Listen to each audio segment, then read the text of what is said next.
Working Fans Podcast. Cool. Yep. All right, here we go. Coming down 3, 2.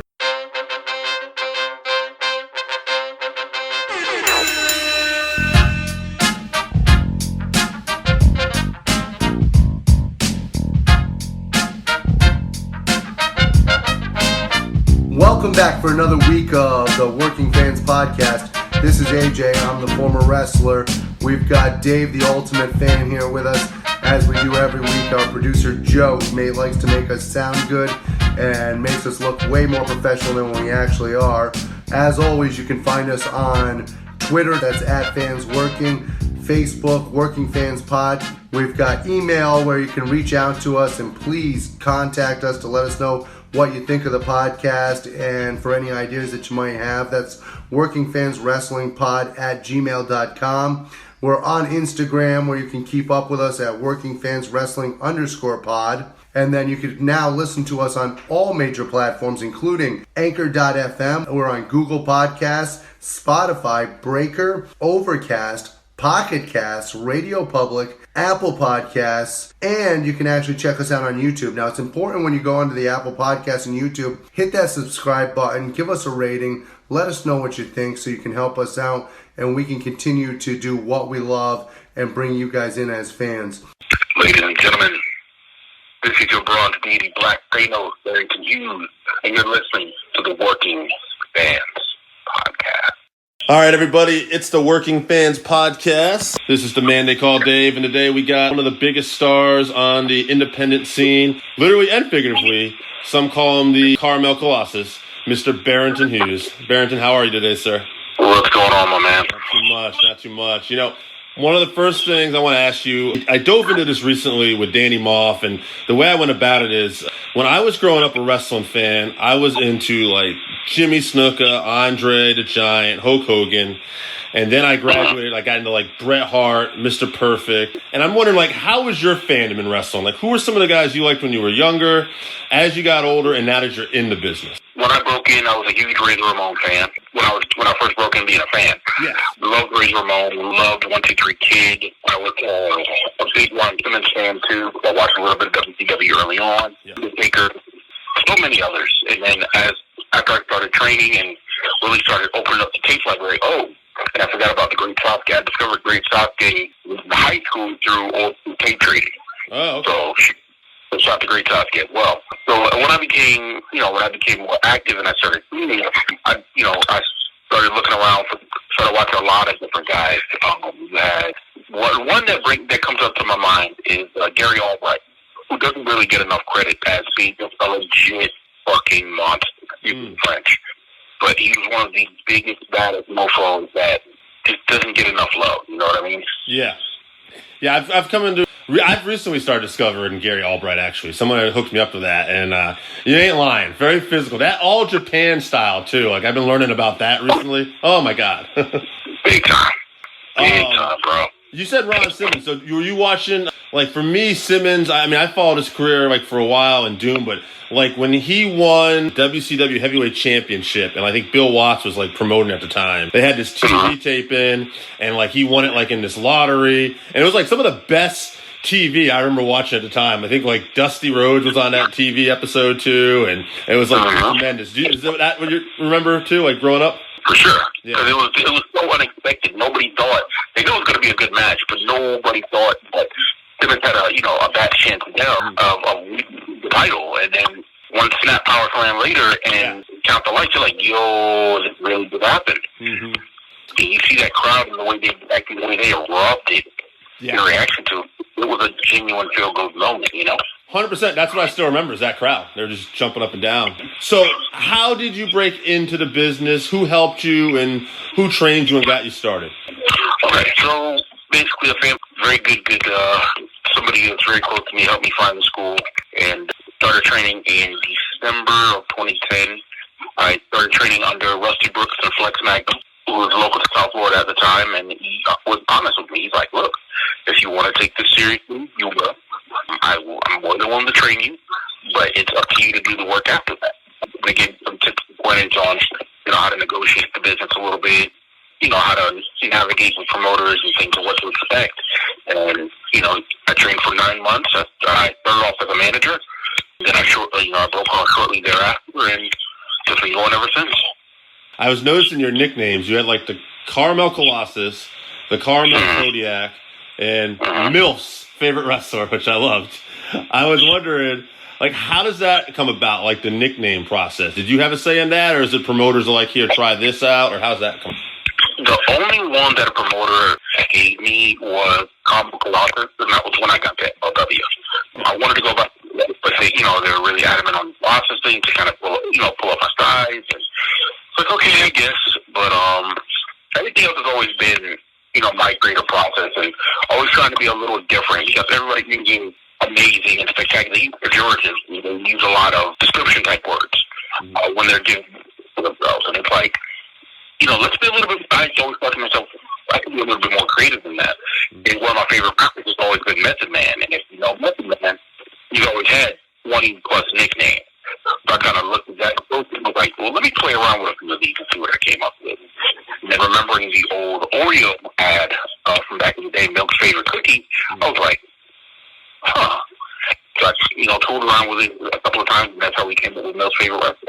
I like it. It's funny you said, like, have a bunch of nicknames like that, because when I started getting back into, like, independent wrestling, like, I'll say 2015, one of the first shows I went to, David Starr was there and had, like, 10, 12 different nicknames, and that hooked me. Yeah. I'm like, oh, that's different, Right. I've actually done introductions where they have to I give them a list of, like, 3 or 4 different monikers, so by the time I get in the ring, I can hit my post, and it's hilarious. But I've kind of get it from that since then. I'm kind of going through a reinvention right now. Now, you were, if I'm right in my research here, you studied graphic design. Has that helped you out in wrestling, whether promotion, T-shirts, posters, or anything? Oh, for sure.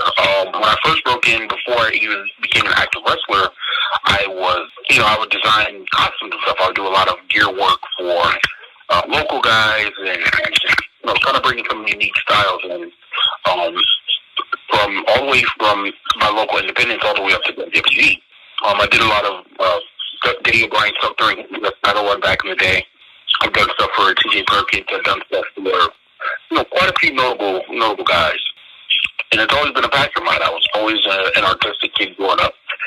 I just love doing it. Yeah, it's good to have a lot of irons in the fire too. Absolutely. One other thing I noticed about, like, I couldn't confirm, but are you into powerlifting as well? Somewhat. I'm super amateur powerlifter. I've never competed, unfortunately. I do want to eventually, once my health allows, we'll get back into it and really give it a shot. But I train like a powerlifter. My tag team partner, he's done it in the past, so he kicks my butt every time we go to the gym. But I love it. I love the aspect of just raw strength. Yeah. Now, you're talking about health. What are some of maybe the worst injuries you've suffered in the ring so far?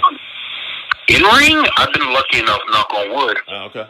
To not suffer any in-ring injuries. But recently, I actually had a health scare where I had some lung issues due to some bad habits. Nothing drug-related, thankfully. But it took me some time to, recover and get back. And now, I'm getting a whole lot better. I was in the hospital for about 2 months. And I was in a coma for almost 2 weeks at the beginning of the year. Wow. So you're happy to be here right now then. Very good. For sure. Yeah. Are you still with MLW at this moment? No, I actually requested my release back in December, which was granted at the end of the year. Okay. So looking to do some more stuff independently when things get back to normal maybe and health is good for you. Absolutely. Okay, so yeah, speaking of like that, so like one of the things like big topic I'd say today right now is like a lot of the real world issues that are taking over are more important probably than wrestling. We are in a crazy time.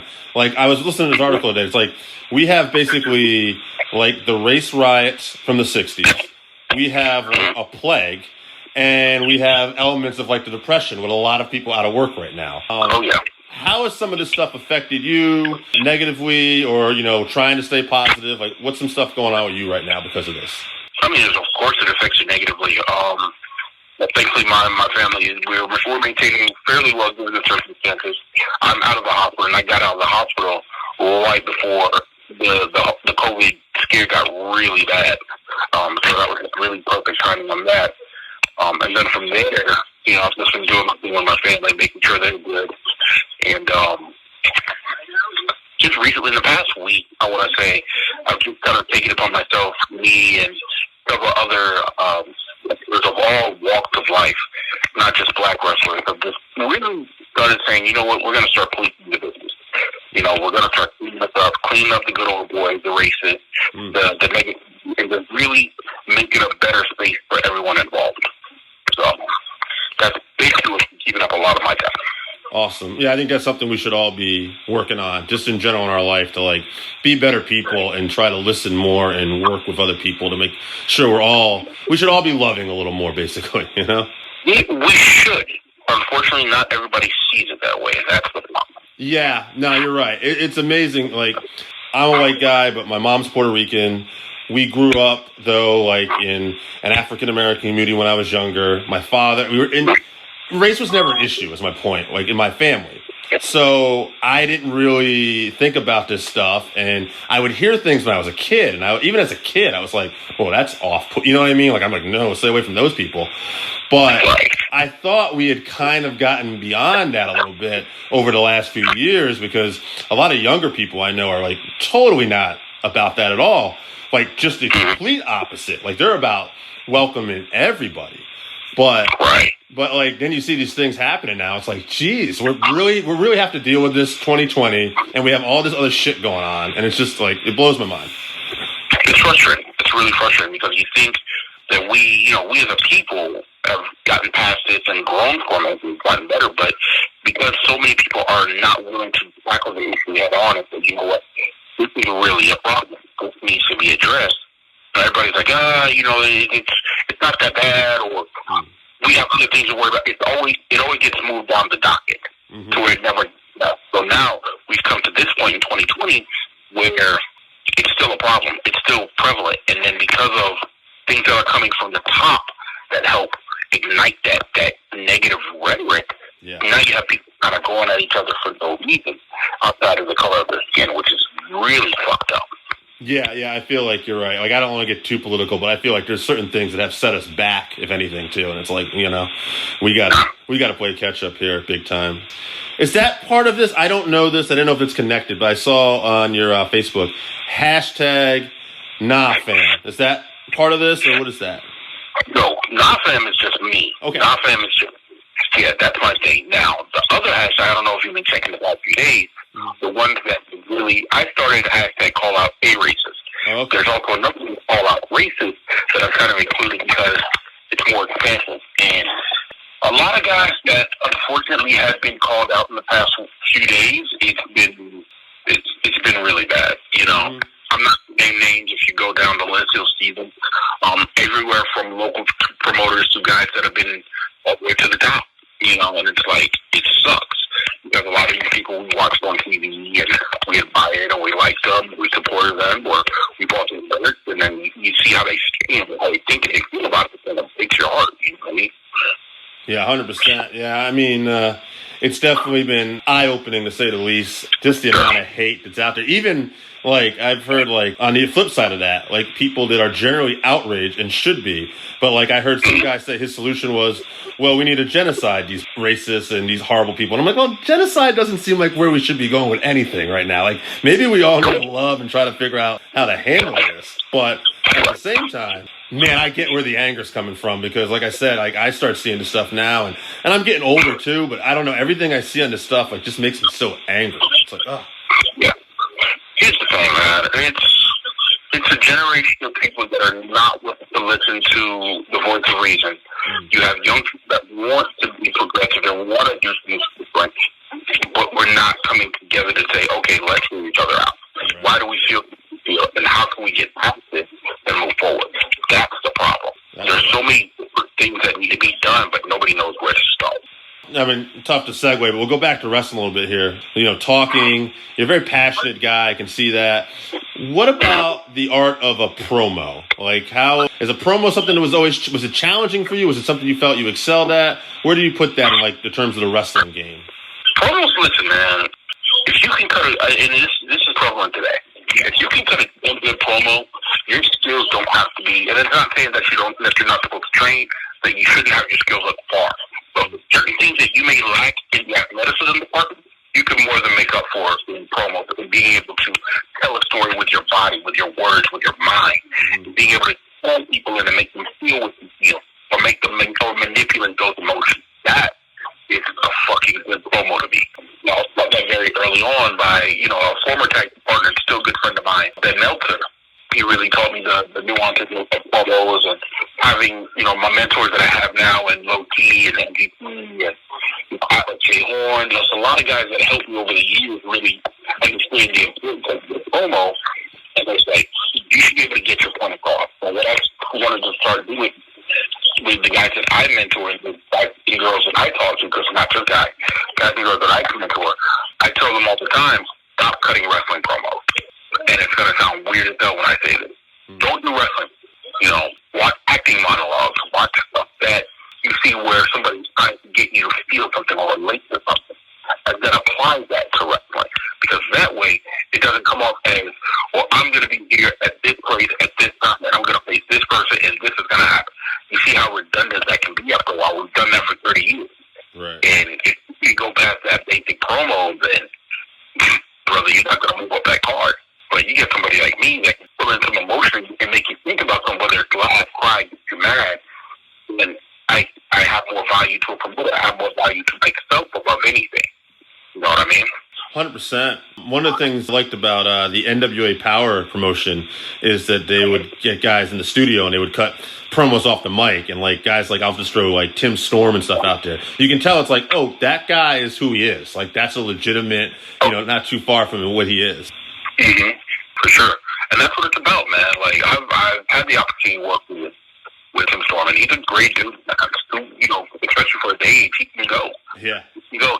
He's not super driving off the top rope, but he can brawl and he can go step by step when need be. But he has that emotion. He's having love for the business, and you feel that every time he talks.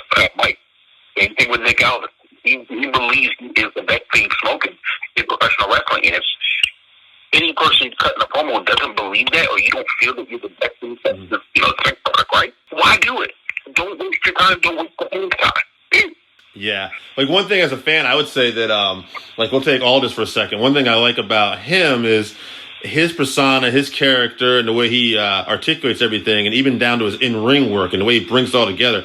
It feels like a big fight feel. It doesn't feel like I'm watching a pro wrestling match. It feels like I'm watching a heavyweight championship boxing match or an MMA fight for the title. Exactly. And that's what we have to bring back into wrestling, that big fight feel. Mm-hmm. Every bout part should feel like, oh, man, I can't wait to do it. If you can't get that emotion, you need to get a manager that can do it. Right. And that's another thing we're missing in the business now, are competent, talented managers. Mm-hmm. I'm blessed that, that's really good. And he's learned over the years, and gotten a lot better in my boy Dan Ragu. But you have a lot of managers that they're not adequately training, or they're not, they're not taking their craft seriously enough. They're weekend warriors. They just come and do these lame duck promos, but they're not putting in the work they're supposed to. And they're wondering why their guy's not getting over, because they're not doing their due diligence. That's why. Heel, face, do you have a preference, and what are some of the challenges of both? I've always liked working heel. It's always been fun to me because I like to be able to cuss people out with no consequence. It's easier for me to get people to hate me than to like me. But for some reason, in the past few years, fans love me. I'm like, okay, well, what is I started off as a heel manager when I came in. Didn't really cut the breast promos, but those have gotten better over the years. But anytime, whether it's myself or with my tag partner in Tragic City, we always try to, put our best foot forward, whether it's heel or face. If we're going to be baby faces, we're going to have that crowd behind us. We're going to be raucous. We're going to be the party starters, not necessarily dancing and singing, because that's not what we do anymore. But we're going to get that crowd behind us, and then, hey, we're coming to do work. We're coming to bring war. You know what I mean? And then the same thing as heels. Yes, they're like, here we go. It's going to be another funeral. It's that kind of feel that we try to bring, depending on each side of the coin. When you're performing, and I've heard this slogan, I think we kind of alluded to it earlier too, like, coming from the heart. Like, there's a saying, you don't want to play wrestler, you want to be the guy. Would that be the equivalent, like when you're getting ready to go out there, do you have to almost like flip a switch? Is it kind of like a thing, like, okay, you got to psych yourself up and get a zone before you go out to the ring? Absolutely. For me personally, at least 30 30 to 10 minutes before a match, I have to listen to music. I have to listen to certain songs that get me hyped. Not necessarily hyped as in like, oh man, I'm hyped off the walls, but it has to get me to the proper mindset of the story I'm about to tell. You know, once I feel that emotion, that feeling, like, oh, now it's going to be work. Now it's time to go out and do what we're paid to do. That's right. I like that. Now, not going to keep you too long today. Just tell me, what are some of the goals you have in wrestling still that you want to accomplish, or maybe even life goals? A few of them actually are, once I get medical clearance to return, definitely get back out and hit the indies with a vengeance and put in some serious work to really show that Barrington Hughes is more than a one-trick pony that was seen on TV. I feel like I have the handcuffs on a lot of times in MLW, because a lot of people have seen my indie work. They're like, yo, I didn't know you could do all that. I'm like, well, so I'm hoping to do that and really branch out, get on the international tour, Germany, Japan, Mexico, England, you know, really start doing the rounds as a big man that you really don't see a lot of big men do. So I really want to open the doors for other big men behind me to know, hey, we can hang with the best. So, man, want to tell people where they can find you, or do you have anything you want to promote as well? Go for it. Yeah. You can find me on Instagram. As I stated, I was going through a character reformation. I'm officially now Black Thanos Barrington Hughes, BLAQUE, Thanos like the character. Black Thanos PH on Instagram, Black Thanos PH on Twitter. You can find me on Facebook, Barrington Hughes. The fan page, not my personal page. I will not add you. But other than that, and if you want to buy a shirt, the Black Thanos shirts are coming soon. Check out whatamaneuver.net. We have 17 shirts coming soon, same place. Like to check the city page, like the Magic Canal page. Show love to black wrestlers, man. Show love to gay wrestlers. Show love to white wrestlers. Show love to Asian wrestlers. Show love to native wrestlers. Just show love to wrestling. Show love to everybody, man. Love who you love. Damn right. All right, so that wraps us up for this week. Thank you again for listening to the Working Fans Podcast. So as always, you can find us on Twitter at FansWorking. Our Facebook page is Working Fans Wrestling Pod. We have email where you can reach out to us and let us know what you think also. That's workingfanswrestlingpod@gmail.com. Follow us on Instagram, workingfanswrestling_pod. And then as always, please continue to listen to us on Anchor.fm, Google Podcasts, Spotify, Breaker, Overcast, Pocket Cast, Radio Public, all your major platforms. If you're following us on Apple Podcasts, which we are also on now, and YouTube, please make sure you subscribe and give us a 5-star rating. It helps us bring you these podcasts where we get to talk to you and talk with you every week.